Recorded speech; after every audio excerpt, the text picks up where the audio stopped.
내가 수능 전날 갑자기 감기 기운이 생길지 누가 알아요? 내가 수능 당일날 일어났는데 갑자기 심한 근육통이 올지 누가 알아요? 혹은 점심을 먹었는데 소화가 안 될 줄 누가 아냐는 말입니다. 유아, 안녕하세요. 공부하는 황승의 황승희입니다. 네, 이제 고3 학생들 새학기가 본격적으로 시작이 되었고 약 2주 뒤인 3월 25일 첫 번째 모의고사인 3월 전국연합이 고3 학생들을 기다리고 있습니다. 그 외에도 1년간 총 6번의 큼직한 모의고사를 치른 이후에 11월 수능을 응시하게 될 텐데요. 그래서 오늘 영상은 한 해 동안 고3 수험생 여러분들이 모의고사를 어떻게 활용해야 되는지에 대한 저의 생각을 공유하고자 합니다. 그럼 시작합니다. 두둥탁. 네, 일단 1학기에 보는 모의고사와 2학기에 보는 모의고사는 활용 방법이 조금 다른데요. 먼저 1학기에는 절대로 성적에 연연하시면 안 됩니다. 이때는 아직 여러분들이 실력을 쌓아가고 있을 때고 고3이 되었다는 긴장감이 어느 정도 있을 거기 때문에 완성된 실력으로 모의고사를 봤다고 하기에는 부족한 점이 많아요. 그렇기 때문에 점수나 등급에 연연하기보다는 다양한 테스트를 진행하셨으면 좋겠습니다. 우선 첫 번째, 과목별로 여러분들이 그 시간을 끌고 나갈 방법을 확실하게 만들어 놔야 합니다. 특히 국어 영역 같은 경우에는 학생들마다 문제를 푸는 방식이 매우 달라요. 화작 혹은 언매를 먼저 풀고 비문학을 다 푼 다음에 문학을 푸는 학생, 화작 언매를 풀고 문학을 다 풀고 비문학을 푸는 학생, 혹은 화작 언매를 풀고 비문학 하나, 문학 하나, 비문학 하나, 문학 하나, 이런 식으로 굉장히 다양한 경우의 수로 여러분들이 그 과목을 해결해 나갈 수 있는 방법이 있습니다. 그래서 1학기에 보는 모의고사 동안에는 그 여러 방법 중에 본인에게 가장 잘 맞고 본인에게 가장 점수가 잘 나오는 효율적인 방법 한 가지를 결정하라는 뜻인데요. 3월 4월에 있을 전국연합을 비롯하여 중간중간에 보게 되는 사설 모의고사까지 포함해서 본인 스스로에게 가장 잘 맞는 문제풀이 순서를 꼭 찾아 놓으시길 바랄게요.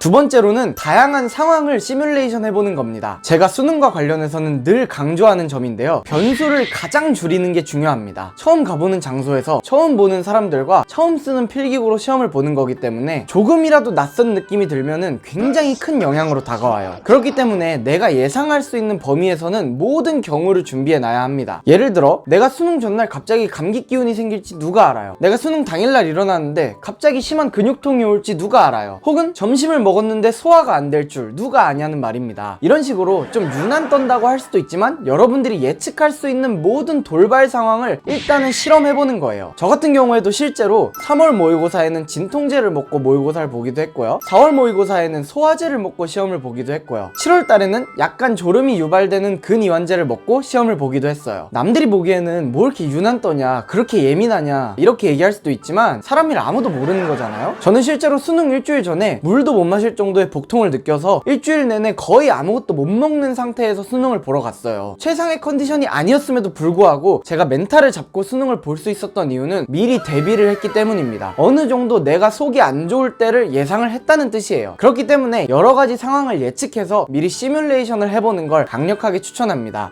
세 번째, 점심 메뉴와 양을 계산해보세요. 실제로 학생들이 수능날 도시락을 싸서 가려면 이제 막 수능이 다가와서야 급하게 메뉴를 찾아봐요. 뭐 된장국이 소화가 잘 된다더라, 멸치볶음이나 오징어채 같은 마른 반찬은 피하라고 하더라, 밥은 조금 질게 먹으라고 하더라. 인터넷에 매우 좋은 정보들이 많이 나와 있어요. 하지만 그것 중에 본인에게 정말 잘 맞는 게 뭔지는 또 모르잖아요. 그러니까 급식을 먹더라도 내가 요 정도 양을 먹으면은 영어 시험 시간 때 영향을 안 받겠다, 내가 이런 메뉴를 먹으면은 속이 조금 안 좋더라, 이런 걸 미리 계산해두고 염두에 두면 수능이 다가왔을 때 훨씬 준비됐다는 느낌을 받을 수 있을 거예요.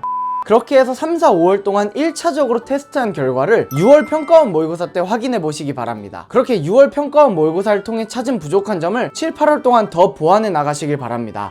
다음으로 2학기입니다. 2학기 때는 이제 1학기 동안 찾은 나에게 가장 맞는 방법을 계속해서 반복 학습하는 거예요. 쉽게 말해서 몸에 익히는 겁니다. 그리고 이때는 점수 하나하나에 연연하기보다는 내가 자주 틀리는 문제의 유형이 뭔지, 내가 빈틈을 보이는 문제가 뭔지를 보는 게 중요합니다. 단순히 내가 95점을 맞았으면 잘했고 90점을 맞았으면 못 받았다, 이렇게 이분법적으로 생각할 게 아니라요. 내가 국어에서는 고전소설이 좀 약하구나, 내가 수학에서는 요 단원이 좀 약하구나, 영어에서는 빈칸 채우기가 약하구나, 이런 식으로 세세하게 유형별로 내가 부족한 부분을 찾아서 보완하는 게 중요합니다. 그렇게 해서 9월 평가원 모의고사까지 잘 마무리를 하시고요. 그 이후에는 제가 올렸던 9평 이후 공부법 영상을 참고하시면 아주 좋을 것 같습니다. 공부하는 황승. 네, 오늘은 고3 수험생 여러분들이 1년 동안 보게 될 모의고사를 활용할 방법에 대한 저의 생각을 공유해봤는데요. 가장 중요한 점은 너무 성적이나 점수에 매달리지 않아야 된다는 점입니다. 왜 나는 점수가 안 나오지? 왜 나는 이 점수를 못 넘기지? 라는 고민보다는 내가 어느 부분에서 부족한지, 건지, 내가 정확하게 어떤 유형에 약한지를 분석하는 게 훨씬 중요해요. 단순히 그 숫자 2자리, 3자리에 연연하기 시작하면 절대로 성적에 긍정적인 변화가 일어나지 않을 겁니다. 제가 올 초에 올렸던 성적표 공개 영상을 보시면 아시겠지만, 점수에 연연하지 않고 내가 하고 있는 공부법을 계속해서 꾸준히 밀고 나간다면 언젠가는 치고 올라가는 순간이 분명히 생길 겁니다. 그러니까 고3 여러분, 지금부터 힘내시고 내가 하고 있는 공부를 믿으세요. 자기 자신에게 솔직하게 꾸준히 성실하게 공부하면 절대로 결과는 여러분을 배신하지 않을 겁니다. 오늘 영상이 유익하셨다면